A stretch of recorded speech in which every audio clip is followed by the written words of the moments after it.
Welcome to the Drunk Dietitians podcast, co-hosted by your favorite tipsy registered dietitians, yours truly, Sammi, co-owner of Dietitians of Palm Valley, and Jenna Warner, owner of Happy, Strong, Healthy. Us dietitian besties can't stand diet culture bullshit and love keeping it real. Our mission is for all humans to believe that they are made for so much more than chasing a smaller body. We are also here to share with you that food can be fun and pleasurable again. Although we're medical professionals, we are human too. We are not afraid to share our deepest secrets and how years of our lives were taken by diet culture. We started this podcast so no human has to feel alone in their journey towards food freedom. So grab your favorite cocktail and join us for our favorite casual happy hour and expect to laugh, cry, learn, and grow. Cheers.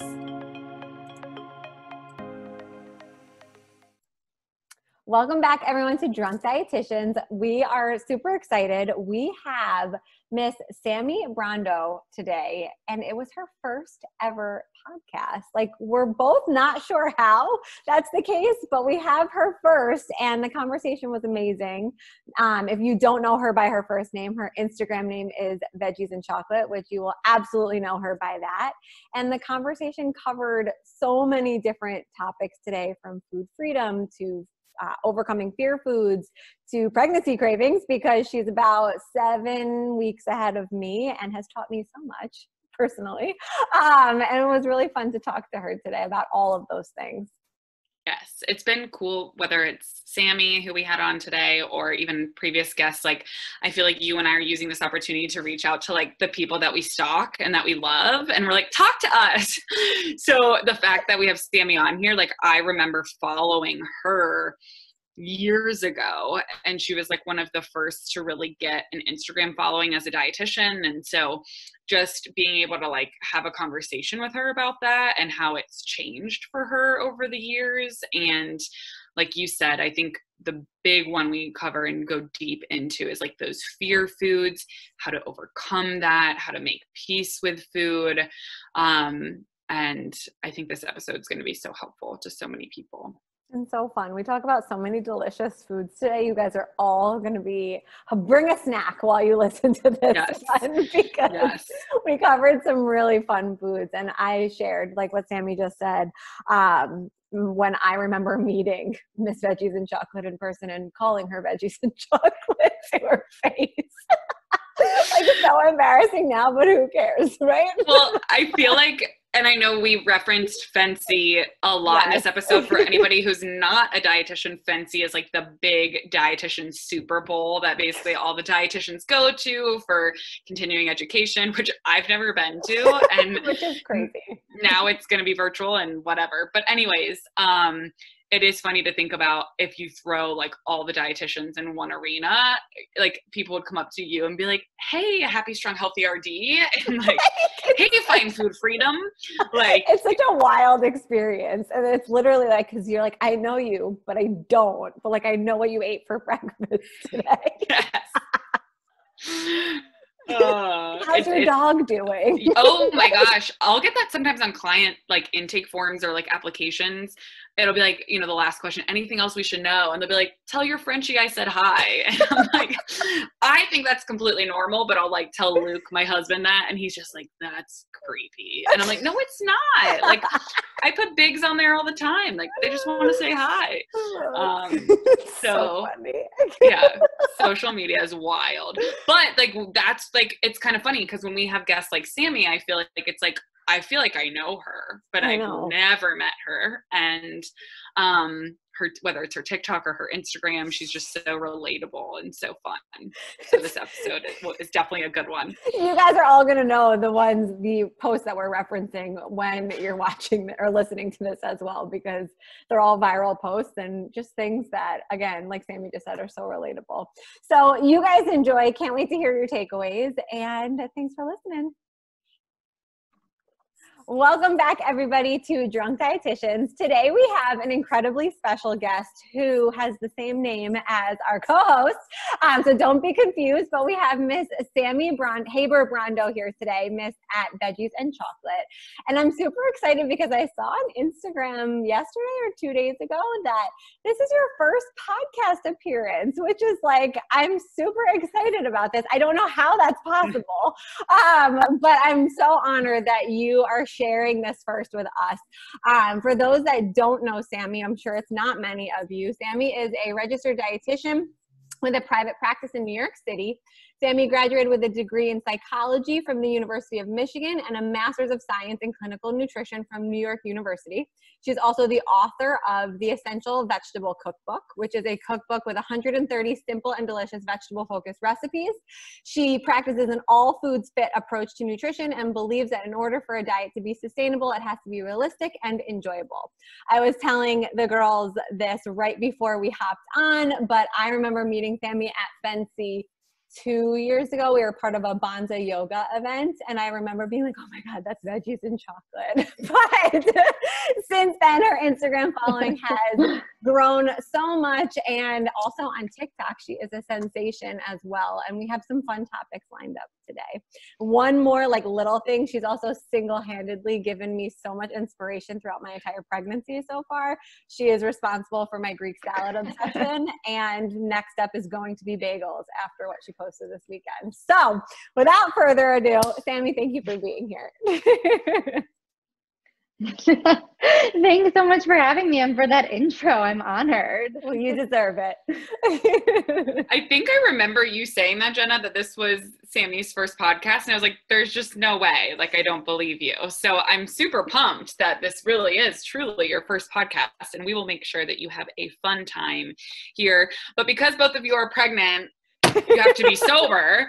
But so I guess I'm just going to stay sober with you guys today. But I saw your LaCroix post yesterday. Let's let them know we're drinking LaCroix over there. Get some sponsorship.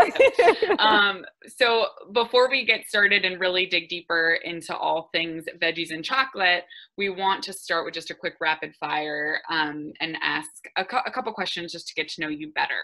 So, Sammi, coffee or tea? Oh, coffee for sure. I am like not a tea person unless I'm sick. Perfect. Wine or Easy. beer when you were drinking it? Wine also for sure. Beer will forever take me back to like college tailgates. Gotta go with wine all the way. It's been a long time since then. With when we're looking at liquor, are you a vodka, tequila, or whiskey girl?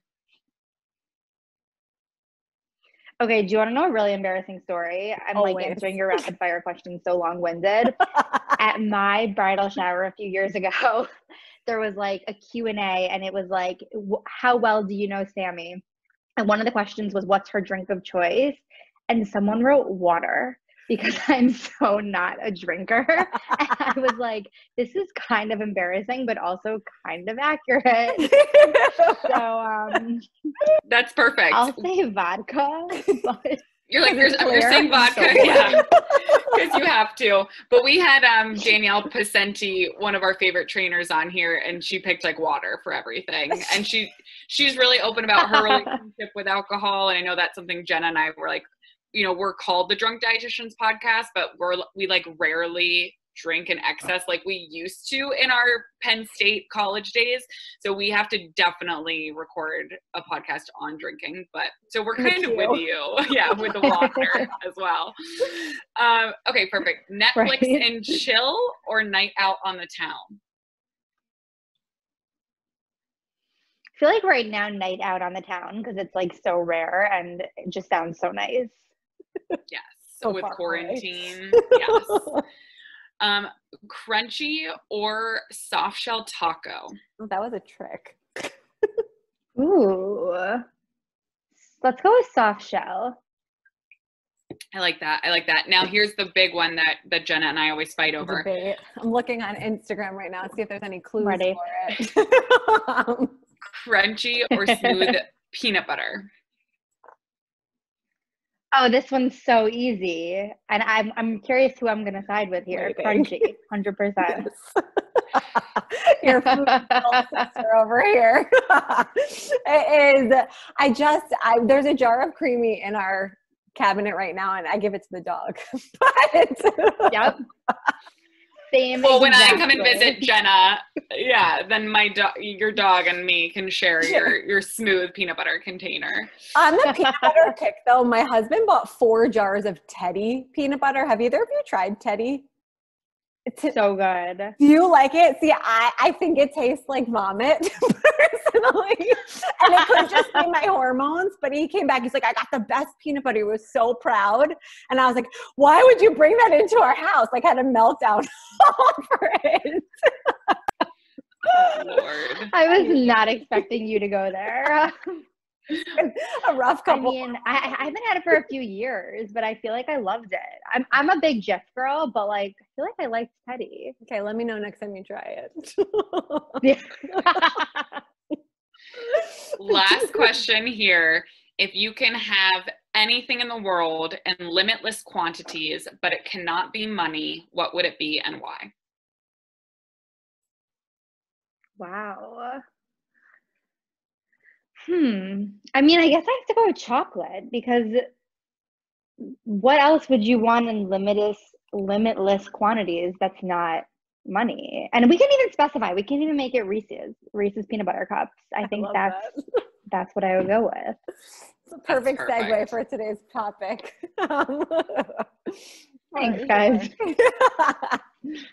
I love it. I love it. And it's perfect, right on brand with veggies and chocolate, but choosing specifically the chocolate for limitless quantities. So let's just jump right in though, Sammi, because we want to know all things about you. And before we get into some specific topics, we would love to hear from you, as a dietitian and someone with such extensive training and background in education, like, were you always thinking you were going to be this, probably not, but dietitian on social media, on TikTok, talking about breaking food rules and all of this? Or how did your story kind of unfold in the field of dietetics? Yeah, I never thought that in a million years. And I mean, I'm sure you guys so get that, like, you don't really go to school to become a dietitian thinking you're going to, like, Instagram is going to be your big thing. I mean, we don't learn really, when I was in school, at least probably for you guys too, you don't learn about social media at all. And like the fact that it's such a big part of my job is mind blowing to me because, you've so many sciences and like food science and all these crazy classes. And then you're like, oh, half my day is social media. So no, never thought that. I guess like when I first became a dietitian was kind of like when Instagram started. And at that point, people were kind of starting to get into food photos. So I was like, let me get on here. People like to look at food. This could be a good place for me.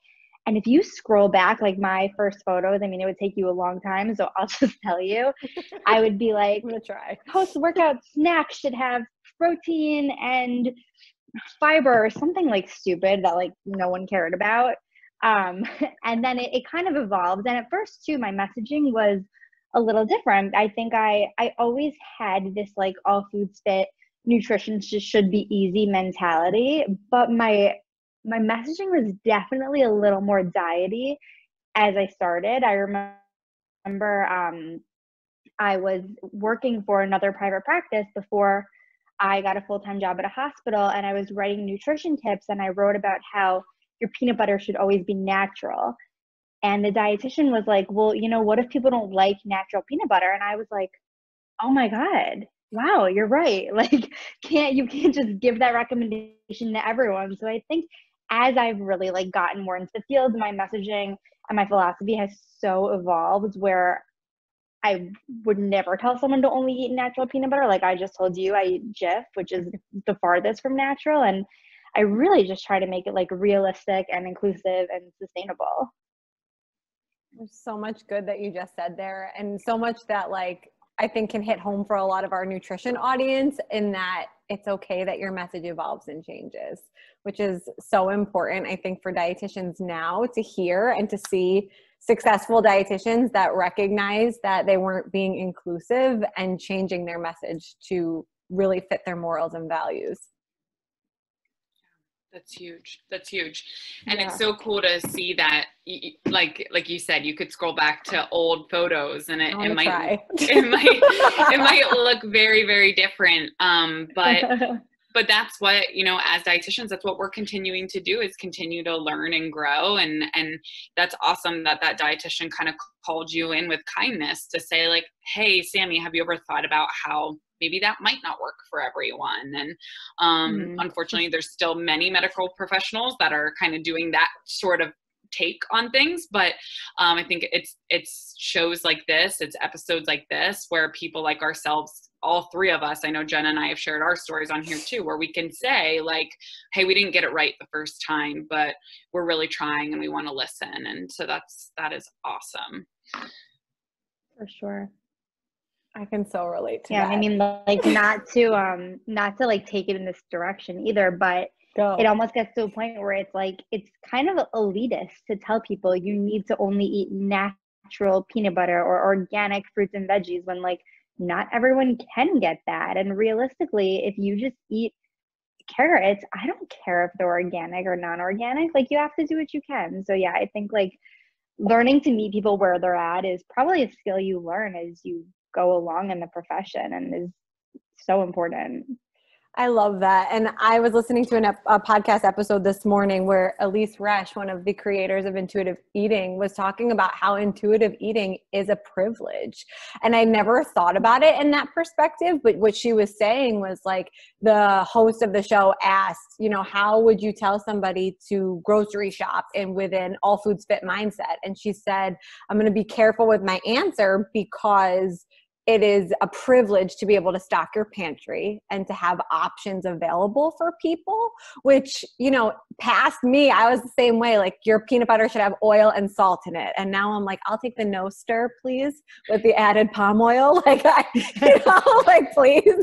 But at the end of the day, like, to recognize that, I think shows tremendous growth in so many different ways. And looking at your Instagram right now, it's so clear that you enjoy all foods. And so for you personally, how do you help your clients, like, enjoy? I'm looking at this, like, delicious strawberry shortcake pop. Like, I don't know what that's called, but one of those, like, I have your Instagram up right now, whatever, like, this summer strawberry shortcake pop is. I like need one.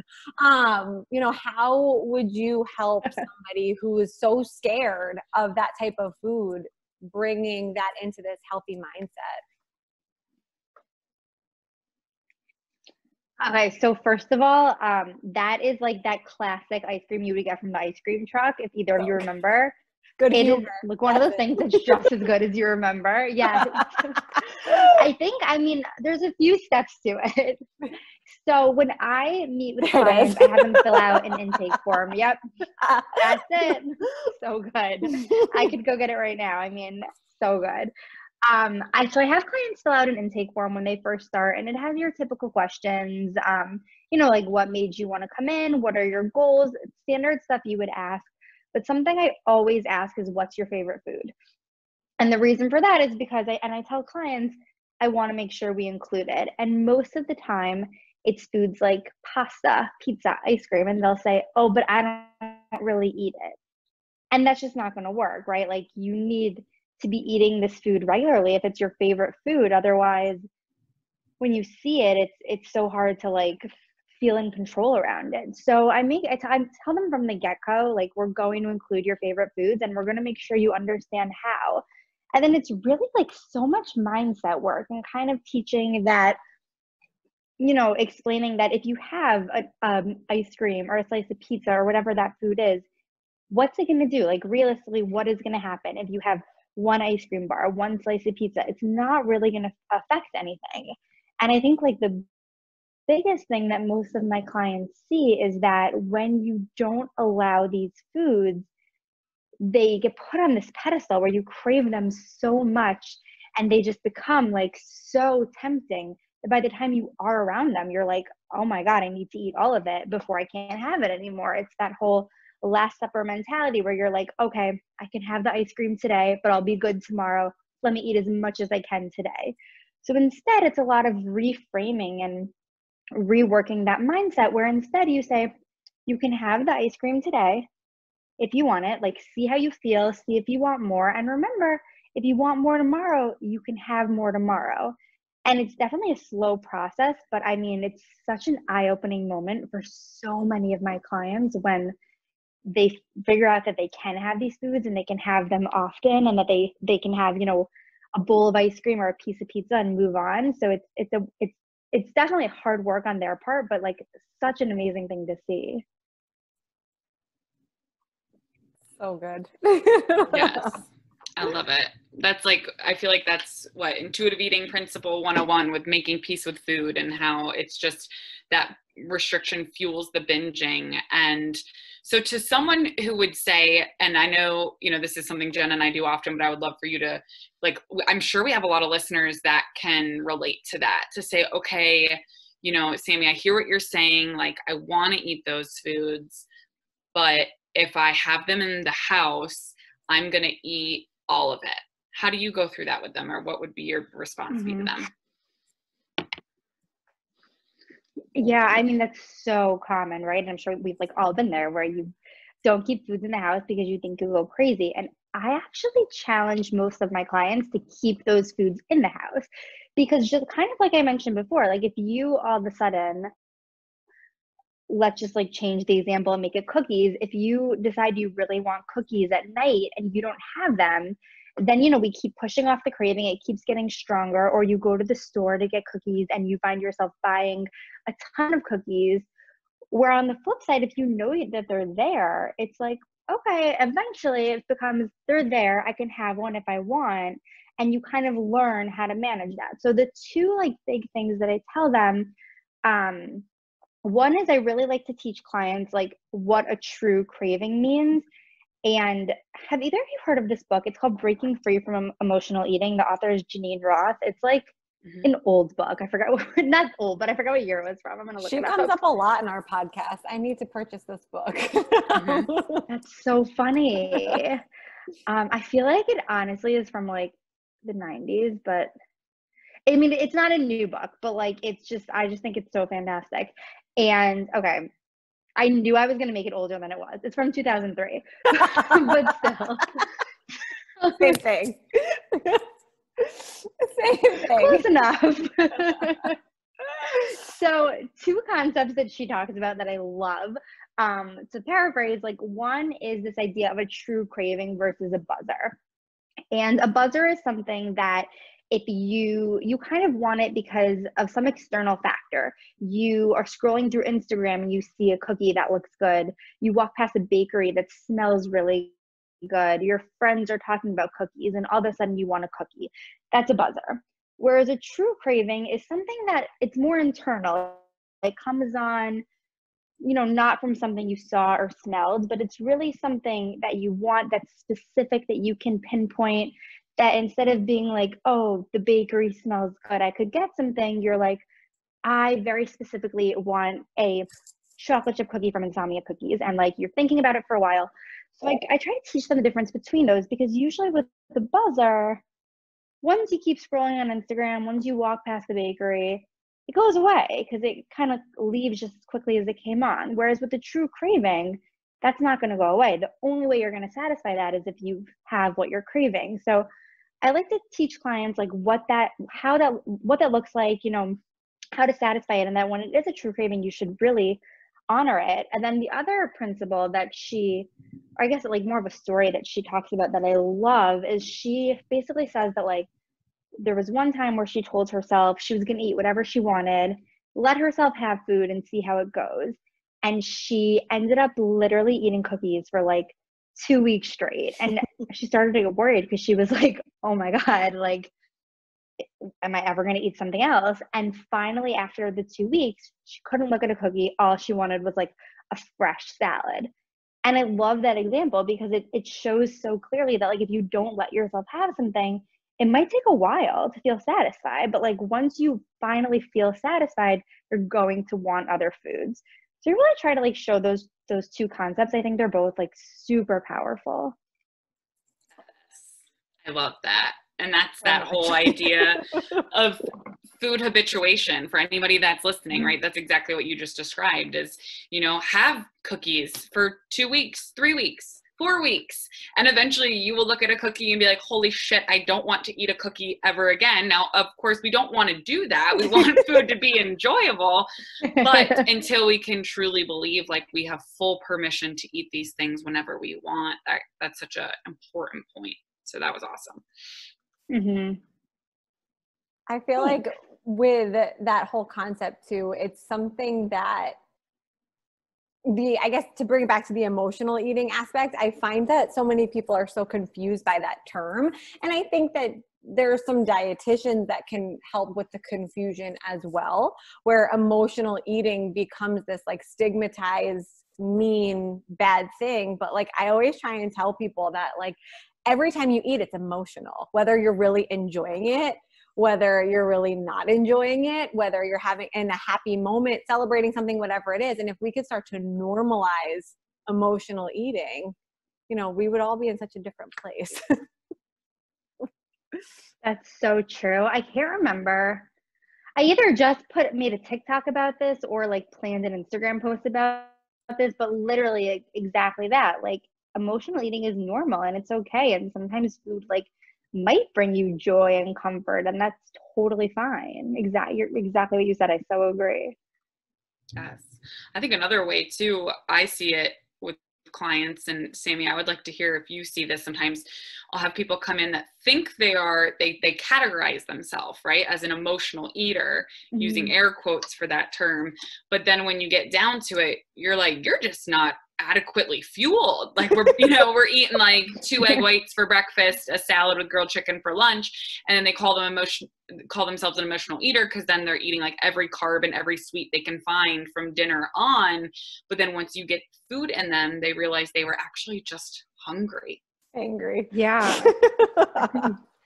That's such a good point. And that's like probably one of the biggest parts of it. I'm so glad you brought that up, is like restriction is the biggest thing that's going to make you like have these really strong cravings, that's going to make you feel like you're an emotional eater, going to make you feel like you don't have control around foods. And once you like let up on that restriction, you give yourself enough food, you give yourself a variety of foods.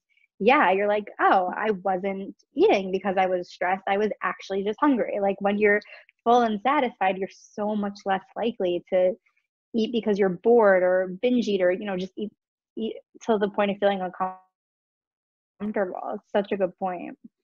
I don't know if either of you saw this, but Lauren Cadillac, who was also on our podcast a couple weeks ago or months ago, she posted something the other day, I'm going to pull it up, that I thought was just so fascinating. It goes right along with what we're saying here. But she said, I used to think I was just a rude and snippy person. Like that was just my personality. Turns out I'm actually pretty nice. I was just hungry, over exercising, and obsessed with how my body looked for half my life. And I read that and I was like, holy shit. Like, not only can I relate to that, but like, it's just like, there's so many people in this world that like, I see that with, like, they're actually not mean. They're just hungry, yeah, or restricted. Jenna, that was me in high school. It's like, I'll just say it because it's been long enough. Like my friends and I were so bitchy in high school, and it's embarrassing to look back on because like I like believe in kindness so much now, but when I talk to my friends about it now, I'm like, you guys, we were just really hungry. Like that's the bottom line. And like there's like a small benefit you don't even realize of eating. You just makes you happier and calmer and nicer. So true though. It really is. And now like when I look, I mean, if we can ever go back to gyms ever again, there are some people at the gym that I go to that I want to be like, here, have a snack. Like, right? It's just so crazy. I know. Yes. Yes. And I think that just reminds me, I mean, definitely of friends and girlfriends and whatnot, but then you think of like relationships, right? So if you ever think of a relationship that you were in, maybe with your current partner and or previous, past relationships, of if you were at that state of always being hungry, but then there were date nights, right? Or there were, they cooked you a meal, and those included some of those fear foods or some of those foods you restricted or you weren't, air quotes, allowed to have, that can put a huge strain on a relationship. Do you see any of that with your clients, or do you ever talk through how to navigate those situations? Oh yeah, all the time. I mean, I think even more than relationships, like on a similar scale, like, I mean, I guess not as much now, but a few months ago, it was vacations and just weekends outside of routines, because those would cause so much stress to so many of my clients. The idea that you have your routine, you know what you're eating, but all of a sudden you're going on vacation, your meals are going to be eaten out, you aren't going to be able to eat the same foods as you normally eat. And that's so sad, because like, you should be excited to go on vacation. There's so much to look forward to, like in any situation, but especially a vacation. Thoughts about food should not be clouding the trip and making it unenjoyable, because it's supposed to be fun. So that's a big thing we talk about. And that's another time where like this whole craving idea comes in. But I also really encourage clients to just like cut yourself some slack. Like, remember that, just for the example of something like a vacation, you're going for what reason? To relax, to spend time with your family, to explore a new culture, to hang on the beach, to read a book. Like, you want to try the new foods. There's so many reasons to go. And maybe you will end up eating differently than usual. You probably will. Like, that's totally fine for the most part. Try to honor your cravings, try to eat in a way that's going to keep you feeling good physically. But at the same time, if you go to like this famous ice cream shop or gelato shop in Italy and you're not hungry and you're not craving ice cream, would I tell you to skip it? Absolutely not. Like, when are you going to be back in Italy? So it's so important to like enjoy those moments and recognize that they're special and they should be enjoyed. And it kind of goes back to what you guys were saying before about how like sometimes food can be emotional, because that's just like a fun thing to enjoy. So I really try to like help them enjoy those moments. I remember I had one client last year who, she didn't even realize she was eating so little and was just eating a very, very strict, like, it was just a very strict diet, the same meals every day, and it was super low calorie, and she didn't even realize the effect it was having on her. And like, we slowly introduced more foods, we had her eating a bigger variety, and like the biggest thing she said was, she was like, I can't believe how much less like brain space food is taking. It's so nice to just not think about food all the time. And I thought that was so cool, because it's so true. That needs to be the name of the episode, because I think that that's something that people don't realize. And like, one of my favorite sayings is that like, there's plenty of things in this world that we can be stressed about, like especially now, like what I wouldn't give to go on vacation right now. But like, food shouldn't be one of the main stressors in our lives. And for so many, it's just so common. And just, Ugh, that was a perfect answer. I want to, unless Sam, you have a question now, but I would love, because in the beginning of your name is veggies, I would love to know like how, when you talk to clients about like the balance of eating and enjoying all foods, like what's your favorite way to cook veggies? I have to buy your cookbook, I'm sorry, but give us a little sneak. No worries at all. Give us a little sneak on like, what is your favorite way to enjoy the veggies? And I mean, your page itself, when we tell everyone where to find you, has so much inspiration and ideas on here. It's very clear that satisfaction is important to you. But talking about the more nutrient dense foods, how do you marry those two with your clients? So, I mean, exactly like you said, I love that we're all just like so on the same page here, but like my really big thing also is making it easy. Yeah, we love food. We want it to be enjoyable. I mean, easy things to vibe with, but it should be easy. Like the two like biggest things that I want every client to get is, one, that all foods can fit, And two, that healthy eating should be easy, because bottom line, we have to eat every single day, multiple times a day. Thinking about food, cooking food, wondering what to eat should not stress you out, because it's something you have to do all the time. So I really like to make it easy. So with veggies, I have some clients that love them, some that are like, that is so time consuming, or I don't like the taste. So I just try to make it simple and find ways that it'll work. If frozen veggies are easier to, you know, quickly make with pasta, that's great. If frozen veggies are wonderful, like, let's keep it easy. If you prefer to batch cook at the start of the week, throw some veggies in the oven, roast them, heat them up when you're ready. Like, and then I also have some clients who really don't like veggies, and we'll try to get creative. Maybe you make like your greens into a pesto. Maybe you mix like cauliflower rice with regular rice. I don't know if you guys saw or remember, I posted the other day, like, cauliflower rice is not rice, but like with regular rice, if you don't love veggies, that can be a really good option, just to like get some veggies in there, add some volume. So I try to make it fun. Like, I think I've said to every client at some point or another, I do not want you to be the girl or the boy that's standing in the corner munching on lettuce. Like, let's make this taste good. Let's make it easy. Let's make it fun. I love that. And I think that it very much comes through in your message. It's so strong. And just hearing the way you verbalize it, it's just so clear that what I'm hearing is that when somebody steps out of your office or virtual consultation, that their relationship with food will improve. And I'm down on your Instagram right now where you actually wrote that out, that the one thing healthier than kale that you should try every day is a healthy relationship with food. So there we go. That's a great way to put it. And I would love to hear, only because I've heard very extensively about Jenna's pregnancy cravings. So I want to know from you, Sammi, with veggies and chocolate, like, since day one of pregnancy, what has your body been asking for, and how have you honored that? Oh my gosh. So, you know, what's so interesting is, like, when you asked about the veggies, I was going to tell you, like, I am having a serious aversion to cooked veggies. Had it in my first trimester. I'm close to my third trimester now, and I still fit. Like, cooked vegetables are not a thing. So it was really interesting. Like, first trimester, all my favorite foods I could not eat. I couldn't look at cooked veggies. I could not look at chocolate. Oh my God, my husband would like put peanut butter in his oatmeal, and I was like, please eat that in the other room. I can't even smell it. So that was crazy.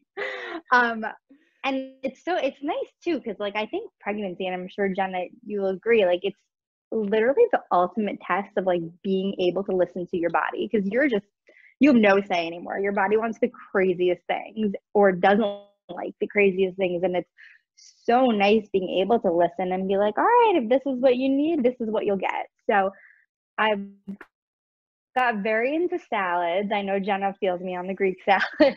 I can't get enough. A few weeks ago, or I guess like not a few weeks. I don't know why. It's just like so good. I got lucky that I started really craving that like in my first trimester. Smoothies I'm obsessed with. I used to never make smoothies. I had to buy a Vitamix because like it's so worth it now that I make them every day. And literally like the things I eat the most of are bread, tomatoes, and cheese, which I always liked, but like I was never obsessed with any of them. I was more like a chocolate peanut butter girl. So it's crazy. I like all I eat is cheese now, but you know, I'm glad I can listen to my body, and like if I don't cook a veggie for the next few months of this, so be it. At least I'm eating them in some way. When I wrote a blog post about my first trimester like cravings, the amount of women that had not announced their pregnancy yet, but that messaged me in my DMs and were like, I'm so happy to hear that eating so much cheese is normal, because I guess it's just like either we didn't eat enough of it before, or you need more of, I don't even think it's the calcium. I think there's something else that we are needing right now that like your body just knows. And I think the way you put that just so perfect, that to be able to listen is a gift. And that's definitely something that more people need to hear. But you certainly, I was the crazy pregnant person that DM'd you before I announced. And I was like, I ordered a salad at like 4:00. Like it wasn't a buzz or a buzzer. It was a craving because 3 hours later, I was like, so we're ordering dinner now. Like, and it was like 4:30 because I can't stop thinking about this. I mean, wasn't just you. I got the same thing. People being like, oh my God, I'm eating the same way. Like, it's so nice to hear. Because I've seen people post things and I'm like, honestly, power to them if this is them. But they'll be like, I'm just eating the healthiest foods I can for the sake of my baby. And I'm like, no, I'm eating what I can, when I can, when I want it. I had 2 slices of banana bread this morning. And like, I just, you've got it. I'm eating what my body tells me to. And it's some of it's super healthy, some of it's less, but it's all good. It's all satisfying, which is what's important. I had Cap'n Crunch this weekend. It was probably the best thing I've ever eaten in so long. So good. I was at my parents' house and my dad had like the jumbo box of it. And I was like, no, okay, yes. And then I poured it and I was like, why have I not eaten this in 15 years? Like it was so good. Oh my God. But Captain Crunch sounds so good. Just when you buy it, just let me know, okay? Because it's so good. It's gonna happen this week. It is. Cereal's the best. But I think that's a really important point that you guys are making. And I know I've had this conversation with the majority of my clients are women, but we work with anybody and everybody who eats food, but with specifically women who have been through pregnancy and or have children of all ages. When we talk about intuitive eating and listen to their body, a lot of times they say that the only time they listen to their body was pregnancy. And I think it's so fascinating that it makes sense because like you said, you don't even really have an option because it's like your body clearly doesn't want these foods and it really wants these foods. But then for some reason, once we birth the child and it's just back to, the one person and back in our body as just us, we turn those cues off. And I think it's really fascinating. There's a big correlation there of I have so many women who listen to their body more during pregnancy. And now that they're not pregnant, they're having trouble trusting those cues, but those cues are still there. And whether we're pregnant, not pregnant, had children, don't have children, like those cues are there for a reason.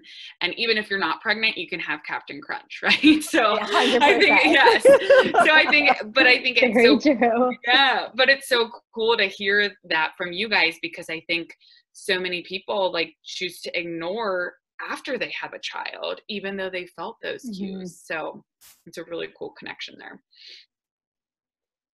It's really cool how that's super interesting. You're so right.